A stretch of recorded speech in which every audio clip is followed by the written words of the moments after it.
Hey there, everybody. Welcome to Coach's Corner. This is our fourth episode. Super excited for everybody that's joining us. The first thing I wanted to do, hope everybody's having a good week, good Wednesday. Little congratulations that I get to give this.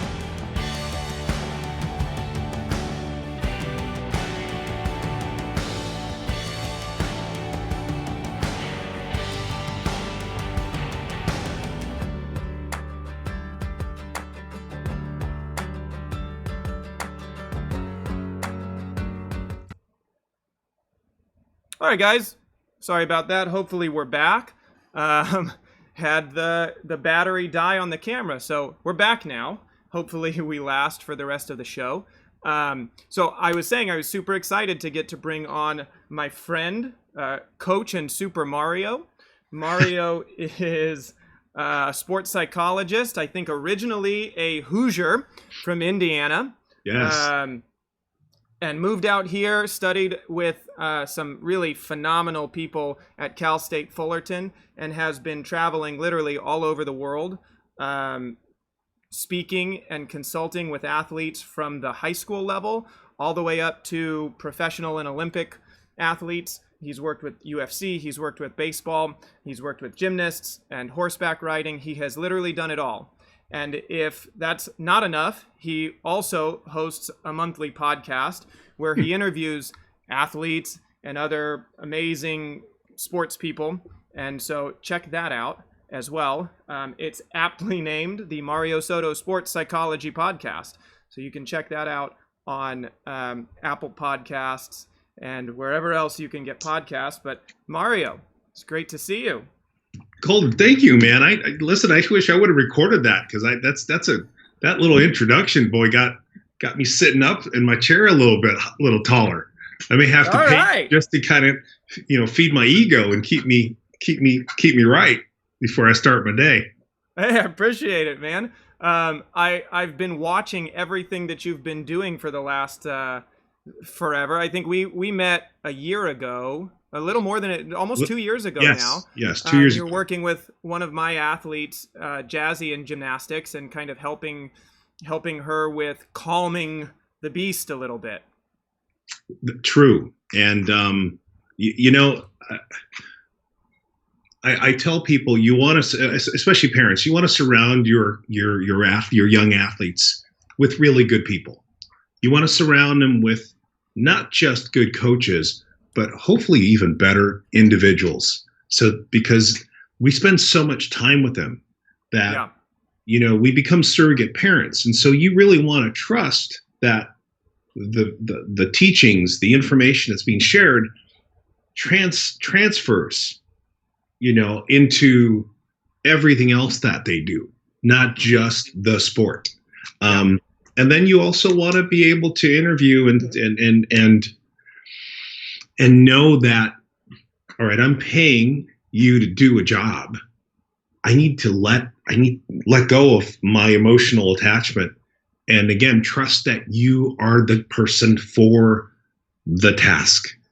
And after that, it's in the magic between the collaboration between mentor, coach, and athlete. Yep. God's hands. And then, hopefully they're not going to get burnt out. Hopefully they're not going to get injured. Hopefully they're going to continue to want to pursue this.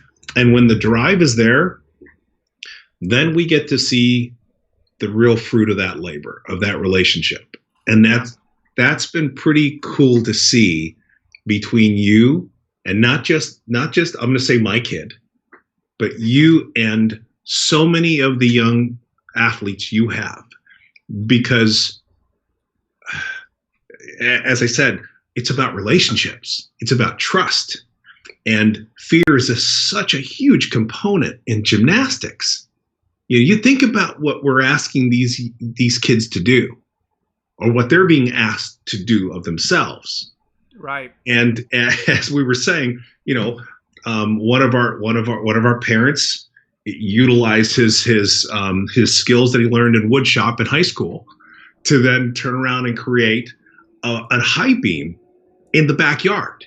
Yeah. And I'm watching this. I'm like, did you hire a carpenter to do this? And he's showing me the video. I'm like, here's our kid doing these. And like, wow.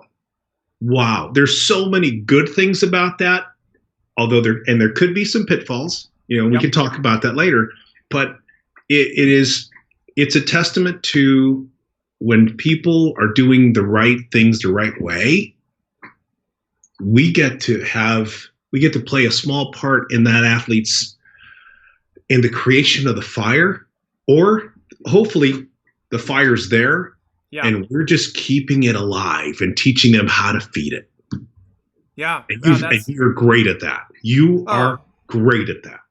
Thank you, man. Thank you. You learned that because my graduate students will tell you, I can be tough. Yeah. Oh, I know, Coach. But I have to be. Yeah. I have to be because of, and you alluded to this. I was blessed to have been taught this and introduced this craft by arguably one of the best that there has ever been. And so when the standard's high, you have an obligation to maintain it, especially now that unfortunately he's passed on. There's so many degrees of separation from the master, if you will. And so now, there's a handful of us who learned from him, are still around, still doing this. And it's our obligation now, if we're going to pass the torch or share, hey, this is where the standard has to be. And we can only reinforce that by making sure we hold the people we work with, that we're honored to be privileged to talk to and work with and help, to that same standard. What a fun torch to have to try and carry. But I love the interaction and the teamwork that comes with building this and taking this journey with everybody. I think you touched on something that was one of on my notes, because you got to work and study under Ken Revisa, Dr. Ken Revisa, right, from Cal State Fullerton. Yes. And he actually, our owner at the club gymnastics where I coach, was the sports psychologist and kind of the mental trainer of the gymnastics team at Cal State Fullerton. And I know he's had a saying that you've kind of gotten to adopt, which is control the controllables. Yes. Right? And I have an idea, but I want the master's take on what does it mean to control the controllables for us? So I'll go one step, take one step back. The gentleman you're referring to, the owner, actually happened to be part of the last men's gymnastics program at Cal State Fullerton. And Ken was instrumental at developing and really helping the head coach, I want to say, rebuild it and redesign and reframe how men's gymnastics and even women's gymnastics was looked at. But control the controllables. Boy, what a perfect topic for learning how to manage the stuff that we're dealing with, this COVID world. We all feel like our world is either slightly lopsided or upside down. And certainly, we're hoping to see light at the end of the tunnel, but we're still not out of this yet. And so we've been asked to do so many things that are contrary to our DNA. We can't interact the way we want to. We must have social distancing, and we're creatures of contact. We're creatures of, we want to embrace. We want to connect. We want to be together. Yes, social. So that social interaction is such a big part of it. And if you think about the microcosm of sport, it's awful hard to do your sport alone and to practice and do it at a high level. So controlling the controllables is learning how to filter out those things which we have no control of, which the virus, it's in the air. Okay. We don't have control of that, but we have control of the steps that we take to mitigate our getting exposed to it. We don't have our typical routine of being able to go to the gym and go work out or interact with, certain people. Okay. But we do have control of working out on our own, doing these video chats and having conversations with our coaches, watching YouTube videos, seeing things that can still enhance your skill set. And maybe in some cases, as we talked off camera, finding silver linings, finding new muscles, if you will, that you maybe didn't tap into for whatever reason. And I'll say for the most important one, creativity. You now need to take an onus of responsibility for what it is that you really want to be great at. There's no more excuses. Yep. So you look at this as, oh, woe is me, woe is me. I'm letting the other outside variables overwhelm me, or I'm saying, no, okay, here's the reality. These are things I can't control, but these are the things that I can. And so I'm going to approach my life every morning. I'm going to have a routine. I'm going to exercise, or I'm going to get up early and I'm going to knock something out of the way so I can start feeling good about what it is that I'm going to do that day. Yeah. It's kind of like the little push for the bobsled team. We need four guys, four gals running all together, or unless it's 2 men, but you need that little push. We all do, coaches included. Mm-hmm. And so why not give yourself now that push and not feel so overwhelmed because I don't have the outside coach. Right. I can now work on being my own cheerleader, and there's a saying, whatever you believe, it will manifest, you will achieve. Whatever you think about yourself, it's probably true. Okay. Well, we need to start working on making sure you believe in something that's positive, and that verbal affirmation helps provide really healthy, good fuel for your motor. Because if you can master that, and if you can make sure that your internal fuel, the one coming directly from your fuel pump, is really high octane and burns clean, wow, you're now separating yourself from everyone else. And you don't need to necessarily be as dependent on other outside sources. That's how we build this idea of mental toughness. Yeah. This is a wonderful opportunity to truly work on that topic of mental toughness, which is, it's probably of all the conversations I ever have, either, with groups or teams, the coaches will say, or parents say, I need my kid to be more mentally tough. Can you help them? Right. Yeah, I can. But the question is, are you in the way, and have you identified that you're part of the problem? Because we all need to be part of the solution.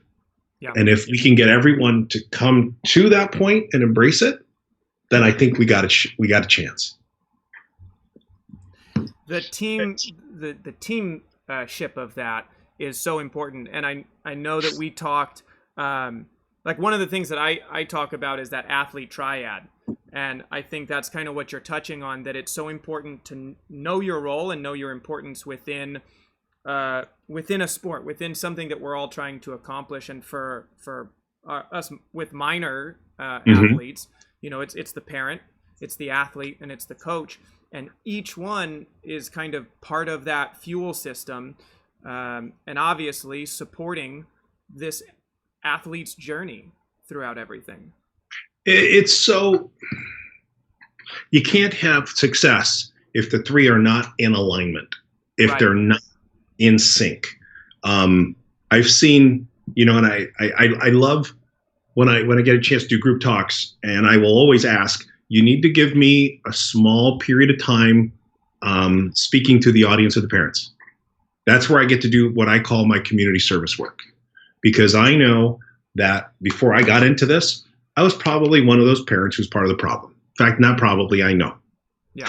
And so there's this trial and error. There's this trial period where you don't know what you don't know. And so you have to be exposed to, and you have to make mistakes so you can learn. That's true of individuals. That's true of parents. That's true of people when they're working, relationships. It doesn't matter. We may think we know it all, but the truth is we don't. Right. And experience is a phenomenal teacher. So you kind of have to get your hands dirty. Now, that being said, as a parent, we make our greatest mistakes, unfortunately, with our most beautiful resources, the things that are most precious to us. Yeah. And I think 99.9% of parents don't intend to make these mistakes. They're not doing this intentionally to make their kid fail more. It's just they're too emotionally attached and vested. Yep. And so one of the things I try and share with them is, let's give you an example. If your kid was your boss and you were an employee for them and they micromanaged the snot out of you the way you micromanaged their sport experience, how well would that go? Right. And I think it's real critical sometimes to be able to play a role reversal, just to let them see. Let's laugh at the absurdity of that, a Freaky Friday role play and role reversal. But it's real, because there's no kid out there who wants to look bad, who wants to do poorly. There's no kid who wants to really fail and feel embarrassed, because they do. They all have pride. And nobody goes out to the field to miss something or to fail. We prepare. Yes. Nobody ever goes out to fall off the beam or to miss the catch and as Ken would say, nobody goes out there on purpose to want to poop down their leg. Exactly. And we were here. We were like, what? But it's true, because when the spotlight is on and it's bright, and it's for a world championship, or it's for level 10, and there's so much pressure put on these kids, and there's so much pressure that the kids are feeling, especially if they're good and they want to do well. So let's be part of the solution and help minimize that pressure. And if you really want to have a flow and special performance, you have to study those people who tend to be really excellent at what they do. Mm-hmm. There's commonality. And one of the simplest ones are, they love what they do. They're having fun at what they're doing. Well, if mom and dad are constantly in their ear, if they're in the stands kind of, telling them, psyching them up and doing this, well, now you're in their head too. Right. And there's only room for one, maybe 1.5. And I'd say that half is the coach's information. But then once they start chalking their hands, it's got to be them, and they have to be present. And they've got to learn now how to block out all these external distractions, controlling the controllables. When those kids learn that skill set, now the magic is possible. Doesn't mean it's going to happen, but it becomes more possible. And then we throw in the idea, okay, now we need to let them fail. Well, wait a minute. What do you mean fail? I don't want my kid to fail. Right. I'm paying too much money for my kid. No, you're paying for your kid to learn how to deal with failure. Right. So that if this is all just a small chapter in their life, it's preparing them for the next chapter when gymnastics is over, their sport is over, and now they're dealing with the real world. They're dealing with the world, the reality of COVID. And how do I pay my rent? How do I do this? Do I crumble? Do I collapse? Or do I become resourceful and I control what I can control, and I find a way? Am I adaptable to the situation? Because that's another quality of great athletes. They adapt, they adjust.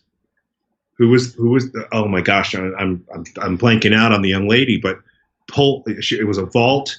She twisted her ankle very badly. Carrie Strug. Carrie broke her ankle and won it for 96. They're just replaying that Olympics on NBC like this week. They were just going through that 96 Olympics this week. The intestinal fortitude of that human being. Yeah. I mean, I get chills thinking about it, because visually it's so clear. Yep. And how much pressure she felt.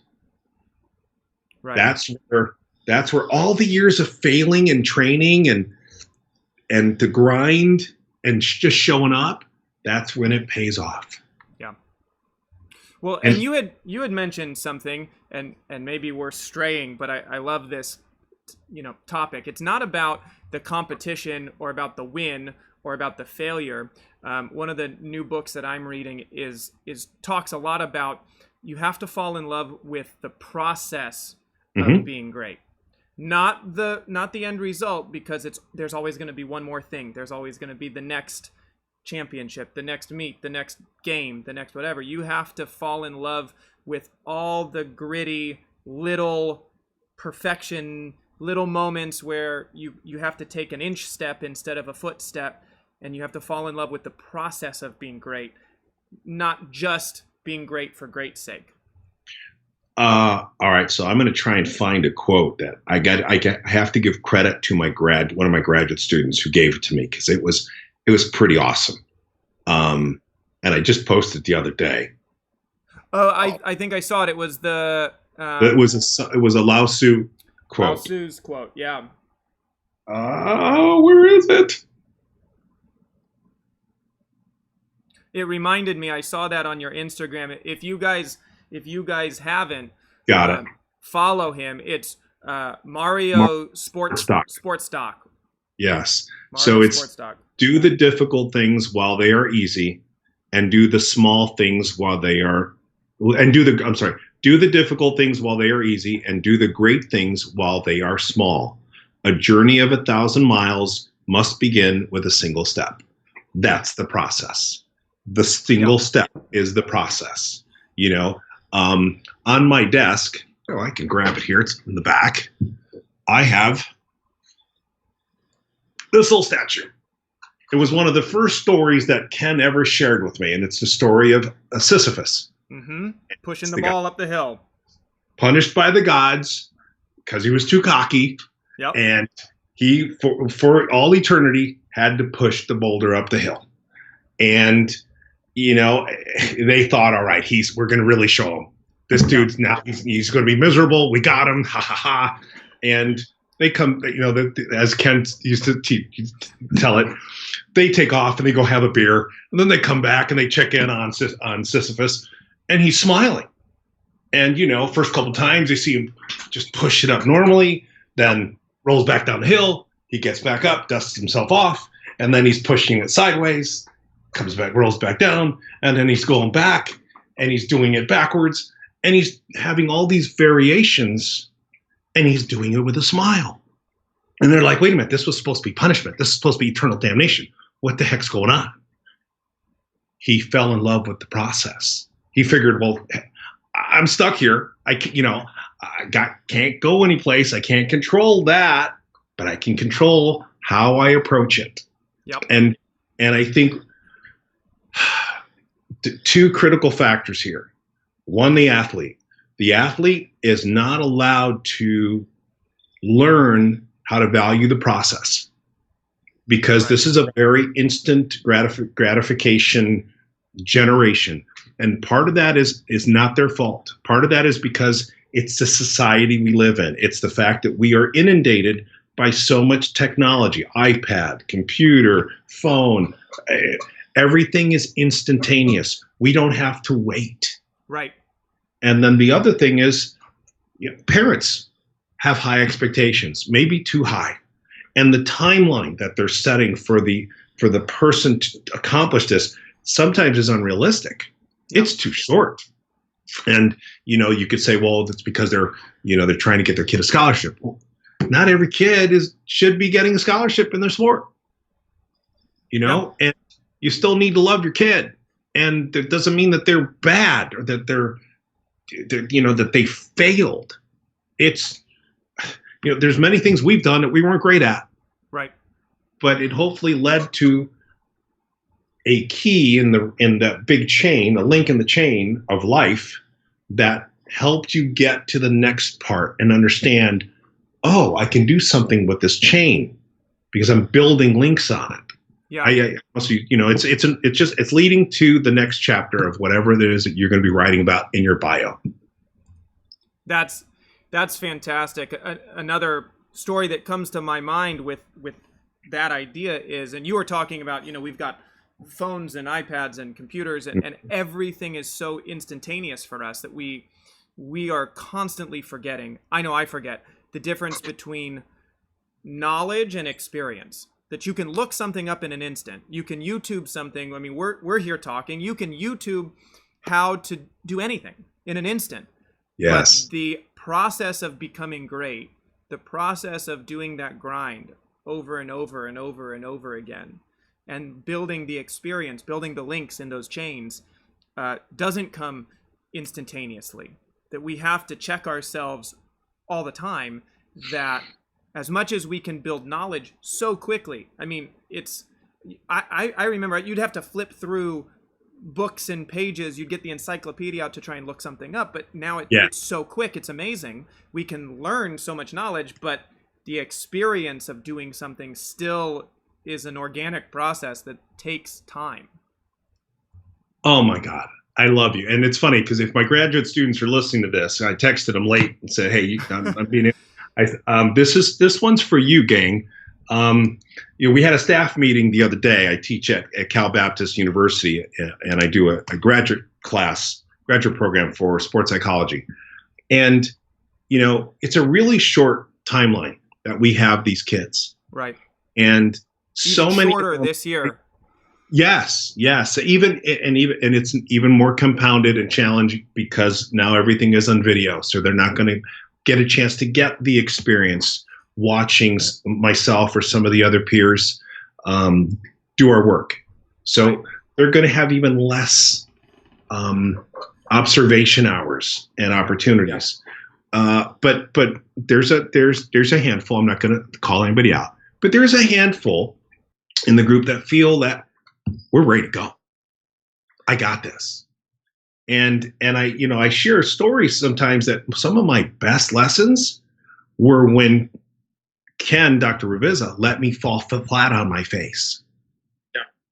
And that humbling moment to this day still forms me and helps me understand what my role is. These kids aren't going to get a chance to get that. Now, they can, but they need to be creative. And they need to become even more invested in the process, in the work. So I had class on Monday, and I was telling them, it is incumbent upon you. It is your responsibility to control what you can control and just commit. Reaffirm that commitment to what you are here to do and to learn. That's not on anybody else. That's on you. And we could either let life be the excuse, or to your point, we need to have a little, I don't want to say come to Jesus moment, but we need to reaffirm, okay, this is where I am now in the pecking order. Yep. There's a lot of people who want to do this. Do I want to be part of the many, or do I want to really separate myself from the pack? And if so, that means I need to be willing to do these things that maybe I didn't want to do before, but boy, my timeline now is order out of my control. And so what am I going to do now to challenge myself to make it happen? Yeah. But yeah. And there was a, I think it was one of your YouTubes. I was going through some of the videos that you had posted up, and I told you I listened to hours of your podcast. Which you guys that are listening, if you haven't, check it out. It's really good. You had given a little message, like a little send off to a team, and it was a baseball team, I think, heading into championships. And you said something that ties to kind of what you were saying. I'm going to ask you if you remember this. I think it was a couple years back, but you said if you want to win, you've gotten this far, you got to get a little lucky. And a little lucky means you got to kind of be in the right place, but you got to be willing to take those little steps that somebody else wasn't willing to take. Yes. You got to be able to put it out there. So what does it mean? You got to get lucky. So that was a squad that I went to Colorado Springs, and I was a guest speaker at the invitation of this huge, big organization. And I stuck around just to watch. They sponsored a big Little League tournament. And I remember one of the host teams, and I watched them. I think they got into the semifinals, and I asked the coach, "Hey, do you mind if I say something to them?" They're like, "No, come on over." And so I shared that with them, and the message within the message was, you may do all the things right and still not get the outcome you want. Right. Okay. That's life. We got to learn how to win, just like we got to learn how to deal with a loss. Doesn't mean you get satisfied with it, but we need to check in with ourselves and ask, okay, how happy am I with this body of work that I put in today? Are you checking off the boxes? Don't let your coach, and definitely don't let your parents do this, take accountability of your journey, of what it is you want to do. And ask yourself, did I do what I wanted to do? And I'm not talking about results. I'm talking about, did you bring the right attitude? Were you a good teammate? Did you bring all of you there, or were you distracted for the first part of the game, and then all of a sudden in the fourth inning you decided, oh, now I'm ready to go? Yep. That's a coin flip. You don't want your life to be determined by a coin flip. You want your life to be determined by your routine, your approach. And then if you're doing those little things, guess what? You start getting lucky. The luck starts happening, not because it just fell out of the sky, but it's because you put yourself in a position to be the recipient of luck. So that's kind of what I was trying to share with them. And, it leads me to this gentleman who I had the privilege of watching last 2 years, but last year he got picked up by the New York Mets, baseball player, elite college baseball player, ended up winning the batting average, all-time hits leader for the Southeastern Conference. His name is Jacob Mangum. You YouTube him. He's a college baseball legend. He's the I don't know if Simone Biles would be the right, but dude's really good. Right. And so I would ask him.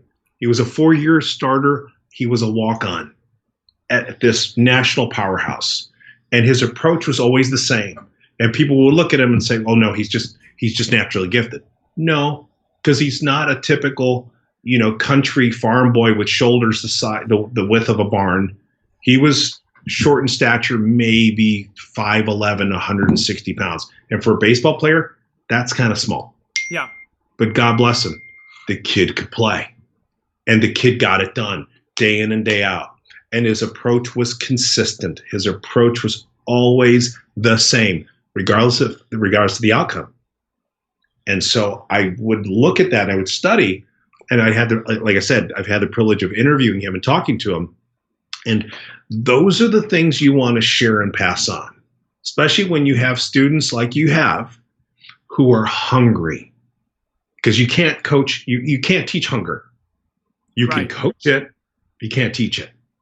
And that's where, again, you talked about the triangle, the three-legged stool: parent, coach, and athlete. We have to work together.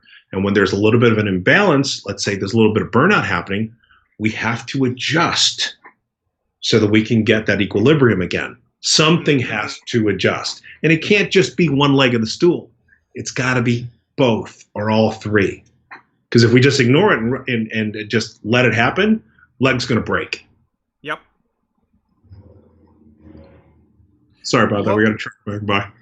Oh, no worries. What would you say? So while we're back on this, the athlete triad, what would your top two words of advice to each unit? Because I think we'll have, we've got some parents and definitely some athletes I see on our chat, a lot of my kids from the gym, and coaches that are watching this. What are the top two things that each one of us could do to better improve that system? Because you're good at all three. You talk to all three. I want to say to parents, be their cheerleader. Do not be their coach. You don't have to do anything other than be the Uber driver until they're old enough to drive. Do not debrief. That's what we're paying. That's what you're paying a coach and a good coach to do. So trust them. Trust in them. And from a coaching standpoint, I would say one of the things I really encourage coaches to do more is to improve their level of communication with the parents. Don't ignore them. Don't just say, well, I know who they are. They belong over here, and no. That's their kid that you have in your hands. Right. And so they have a vested interest. They have a right to know. So if you want to put them at ease, I say on a quarterly basis or semi-annually, you sit with them and you give them a little bit of what I would call a progress report. And you have the child sit there with them to say, hey, here are the expectations that we have set up for the year. Do you guys agree? Do we need to modify this? Here are the skill sets that I think he or she needs to improve. Do you agree? Get them to have buy-in and get them to see what it is that you're working on behind the scenes, so that if you're going to a meet, they know that the expectation isn't for their daughter to win. The expectation is, no, we're working on getting her comfortable on this particular exercise or series of exercises, so that we're preparing then for a bigger event down the road. I just think communication goes so far, and it allows you to know also what the athlete's dealing with at home. Because when you allow someone to talk, they reveal who they really are. And again, like teachers, they, their heart's truly in it. Your heart is truly in it. And there's a part of us that hurts when the kid hurts.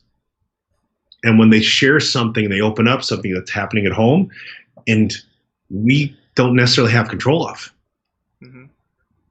So we still need to listen, if not even more, so that we can hopefully make that experience when we have them be profoundly special.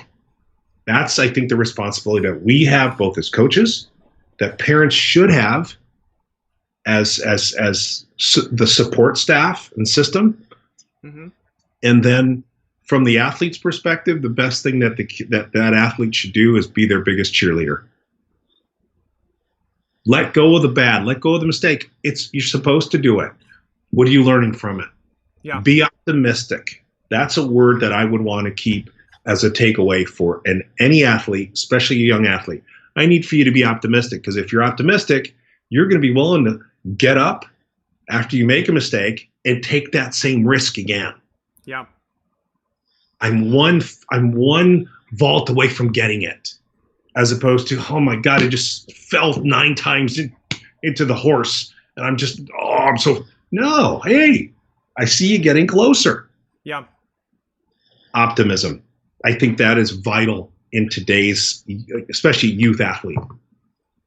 Yeah, being able to, it's interesting. This is a great segue into another question that I had for you, as I was kind of thinking about how important it is to mentally train where we are. And it's so easy. It's 10 steps backwards, 1 step forward. We always hear the negative correction, right? We always hear, and we do it.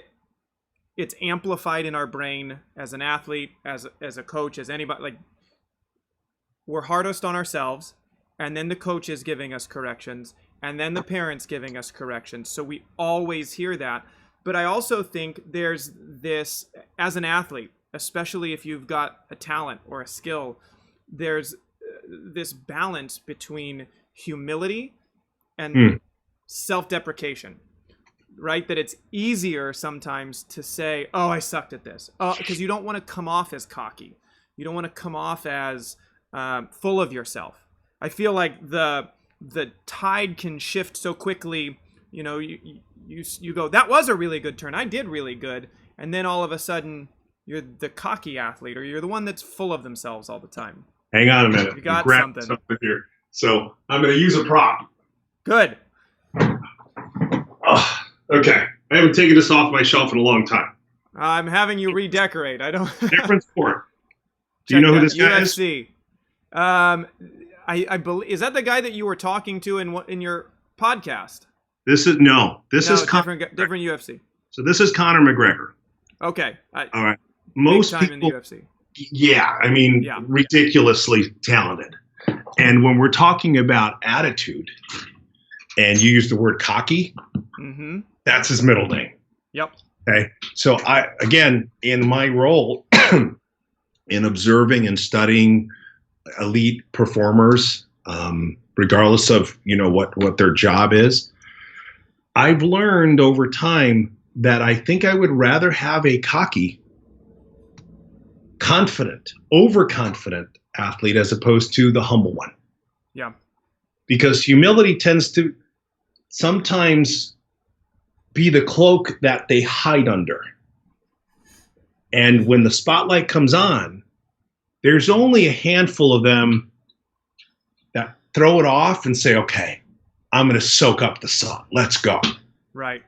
Whereas the confident, almost cocky kid comes out from the get-go and says, you might as well I'm just here. give me the trophy now. Yeah. Now they know they have to do the work, Right. but one of those is going to be really, they're leaning in a little bit more. They got it. Yep. They've got something that, as long as they're coachable, you can help mold and shape. So I know I raised my kids being humble. Yeah. And in spite of that, they were really special. But now, if I could have done it over again, obviously we would have had a template. Obviously we would have had boundaries. I wouldn't say, I want you not only to be cocky, I want you to be a knucklehead. No. Right. No. I don't want to add to the knuckleheads of the world. There are boundaries there. Okay? Be respectful. But when you're asked to perform and you're asked to do something and it's asking so much of you, the sport, you got to bring it. Yeah. And so I think if you have a little bit more of that confidence, that cockiness, if you're a little bit more on this side of this emotional scale as opposed to humility, I think you make that transition stepping into the spotlight a little easier than you do, the kid who won't even raise their hand to say their name. Right. Because every once in a while you got the humble kid who comes out and you're like, wow, she's a lion. Where did that come from? We love those surprising moments, but think about how much effort and energy it is trying to drag sometimes that out of them. Right. Well, and I think too, to that point, if you aren't practicing the celebration of the wins, if your gut instinct is to go to, well, anybody could do that. Well, I just got lucky. Well, yeah, but I also screwed up this, and this. If you're not really practicing the celebration of what you did well, Yeah. And it's an exercise that I try and have my kids do a lot is, sure, you got a correction on this, but what are 6 positive corrections? What are 6 things that you had a crummy practice, it didn't feel very good, but what are 6 things that you did today that you didn't do yesterday? What are 6 things you accomplished? I think if we're not, it's so easy to fall into, well, I'm just being humble, I don't want to celebrate myself, I don't want to talk about myself. And it's a learned trait to encourage ourselves to look at the positive end, what we did well, celebrate Absolutely. what we did well. Yeah, and we're not creating this overinflated ego.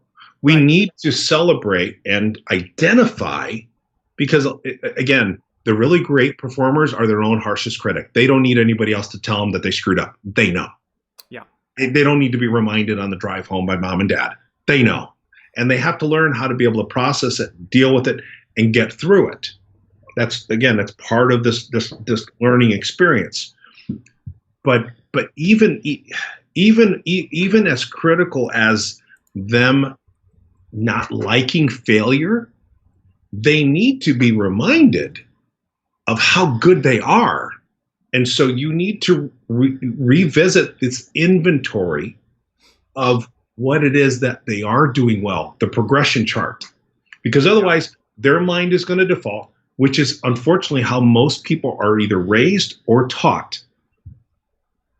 We have this red marking pen at school that every teacher marks everything you got wrong. Yep. Oh my gosh, look at all this. My paper's filled with red. We're not paying attention to those that we got right. We're paying attention to those we got wrong. That starts chipping away at that confidence statue, which then looks very weathered after a while. It is critical. It's so important on the coach, the parent, and then eventually the athlete to always make sure that paint is nice and shiny. And how do we do that? We get rid of that red pen and we focus on what you did well. We're not ignoring the fact that we got to get the grade up and we got to work and study a little bit more to get those answers correct. But I need to start by focusing our debrief on, you did this well, you did this well, or hey, tell me 2 things you did well.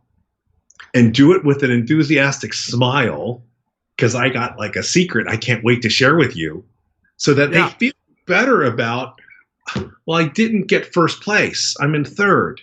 Yeah, but look at where you were a month from a month ago or 2 months ago. You would have never have placed. Right. Look at how strong you performed in this event and this event. That kind of language will turn the tide. That kind of language will change a human being. And if you, again, role reversal, you put yourself in that person's chair. You're working for a boss who is praising you every time they can.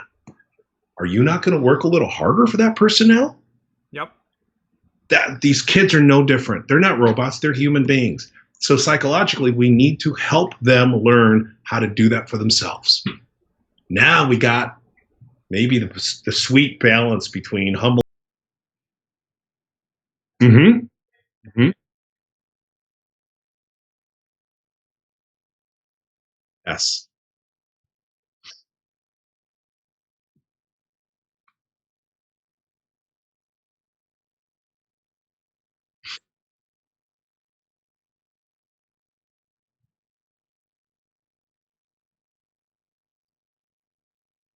Yes.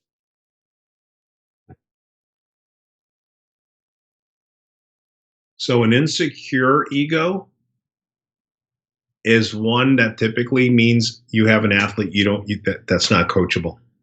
To bring it back to the question you asked about coachability, what is coachability? Coachability is somebody who has their ego in a healthy place, or they remember to check that ego along with their other personal baggage at the door, or they leave it in the trunk, so that when they come in, they're fully present and they're a sponge for knowledge. They're taking information in. And one test for knowing whether or not a kid is coachable, yes.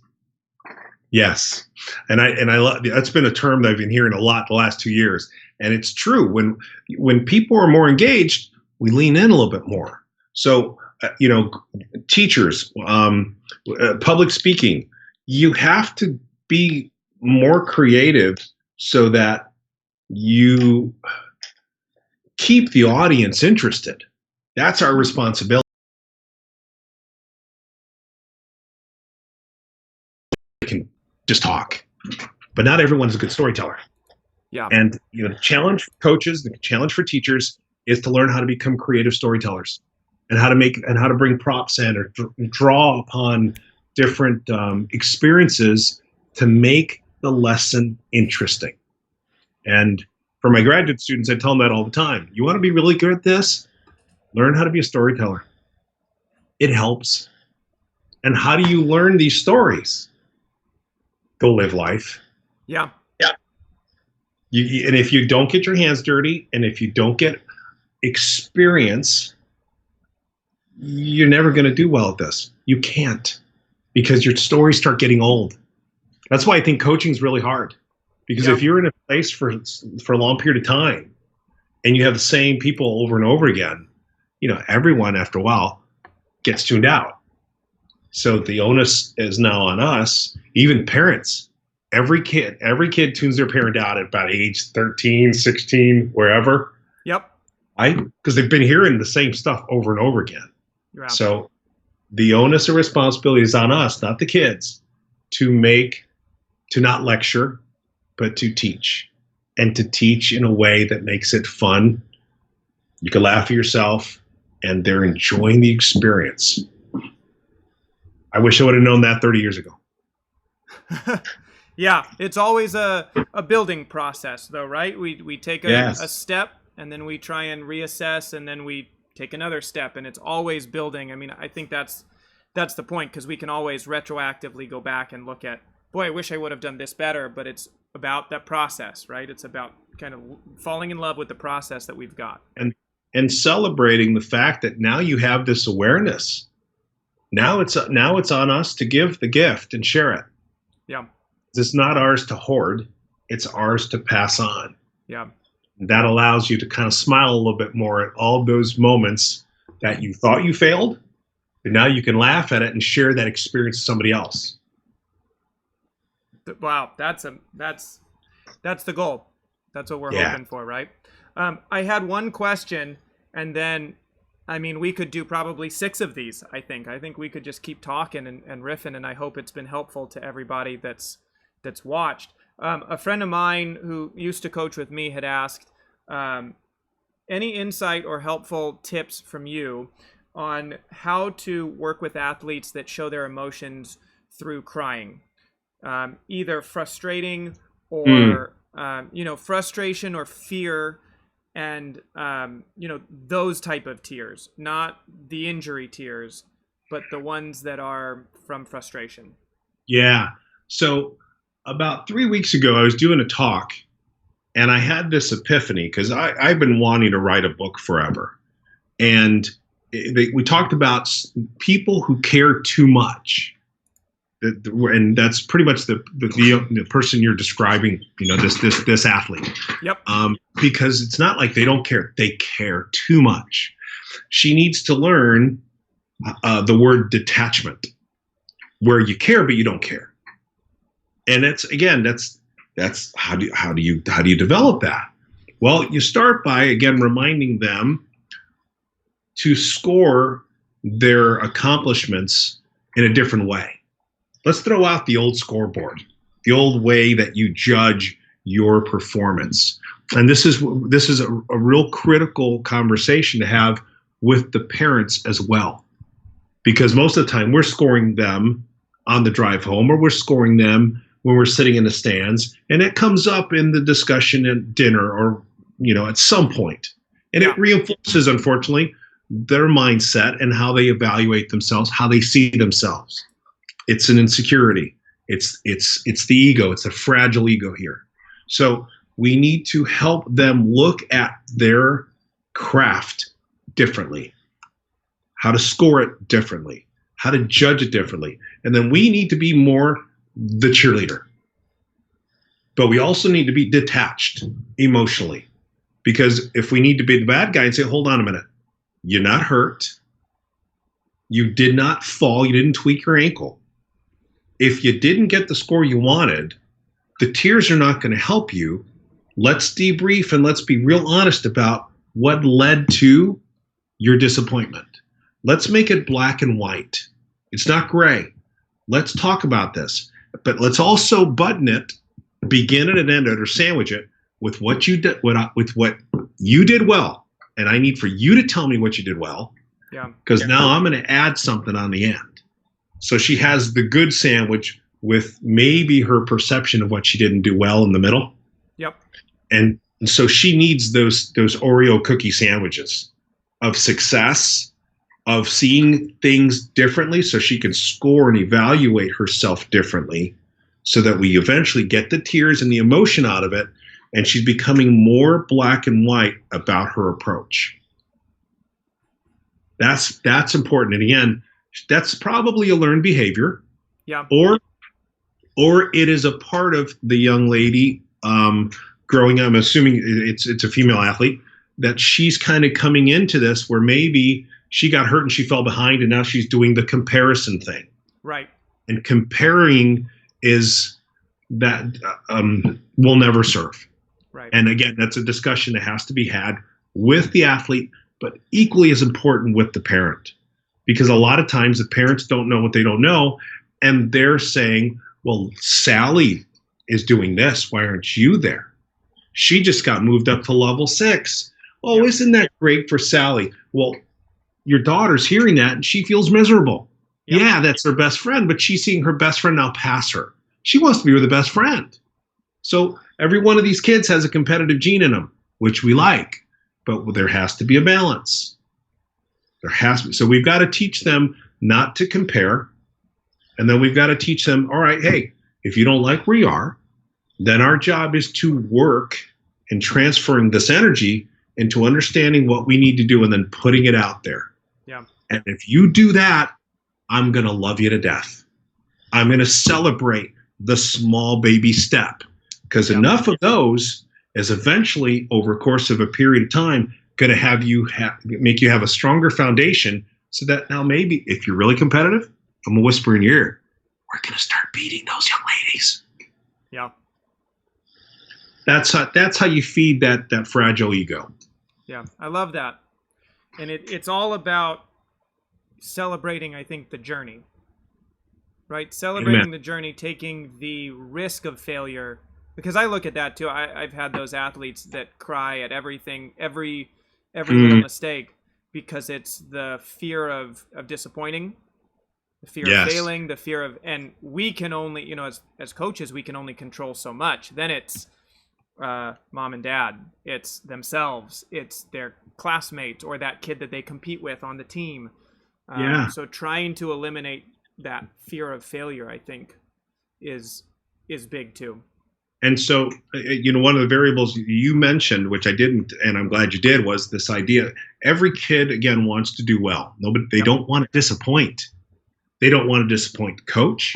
They don't want to disappoint mom or dad.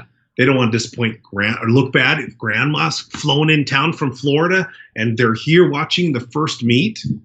Right. They don't see things the way grandma does. Grandma's just happy to see their little kid play. Yeah. They're not thinking that. They're thinking, I got to get on that damn podium and I better win. Well, now they're not present. Right. So it's important for, again, the team, parents, coach, staff, to remind the athlete, this is why we're here. Do it with a smile. There's your pep talk. Yeah. Just remind them, hey, some of them need a little bit of a boost. Some of them most of them probably need, let's just work on breathing. Because you guys are coming out of your skin before we even walk out. Let's just chill a little bit. Because I know you're going to do great. But let's be honest. Let's talk about the butterflies. Yep. Let's talk about, little Samantha. That's the 5th time you've gone to the bathroom, honey, in 10 minutes. Come on. You can't have that much in you. Right. So let's, in a joking way, talk about the absurdity of what's going on, because we're all feeling it, and make it normal and make them feel calm. Because when they're there, now we see the best version of them. Yep. Not easy. Face. Yeah, no, it's hard to chase the butterflies out for sure.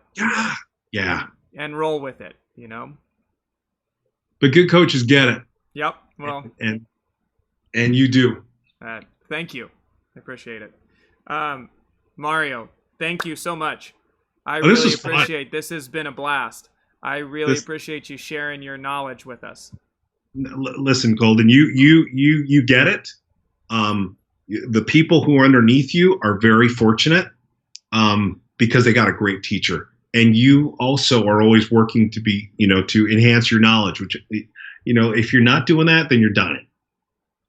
And even me at this age, I joke with my graduate students, I'm still a digital dinosaur, but I still put myself out there because we have to expand our stories, and we need to sharpen our sword every day so that new client who comes in, we can be in the best position, best shape to help them, regardless of what their story, their journey is. So I have no doubt there's going to be a lot more success coming your way, and for those of who hopefully are tuned in and listening, this guy gets it. And what I love about Colden also is that you're not selfish with the information. As I said before, this isn't for us to hold on to. Right. This is for us to share so that we have an impact and we leave the sport better than when we first found it. Yep. And that means we're elevating the bar with other trainers, other coaches, other athletes. Man, then now we're doing our job. Yeah. So I appreciate you bringing me in and thinking I was interesting enough and had enough to say to want to share with our audience. Well, man, I appreciate it. I've got like a dozen more questions. I think we got through some and it was amazing, and I'll have to have you back on if you'll come on at some point. Hopefully we get out of the house fairly soon, but if not, man, I would love to digitally connect with you again like this. This was anytime, brother. Anytime, brother. Cool. I may have to have you speak to my graduate students so they can learn a little bit about what you do in your style. I'm in. Done? Anything we can do, done. Anything we can do to share knowledge. It's awesome. Sharing. All right, brother. Hey, All be right, man. safe, stay healthy. Give my kid a huge. Actually, give my kids some hugs. Yeah, Tell them all I said hello. sounds good. All right, Mario. Virtual Yeah, hugs. I was gonna say. All right, man. Yes. Thank you so much. Bye now. Bye. All right, guys. Thanks for hanging in. I know it was a little bit of a weird episode between some technical difficulties, but thank you. I hope everything worked out well and that you were able to get some of that information. It was I think Mario's a wealth of knowledge when it comes to how we can train our mind and get sharpen that tool and keep as many tools in our kit as we can so that when we do get nervous, we've got ways, like he said, of just calming the beast, calming the nerves and the butterflies, and putting the game face on. So thank you, everybody who watched this episode. Leave a comment down below if you had questions or if you found it interesting. And on Friday, we'll get all the kinks out. And we've got Tammy Biggs coming on, who's been around the gymnastics community forever. She's somebody that I looked up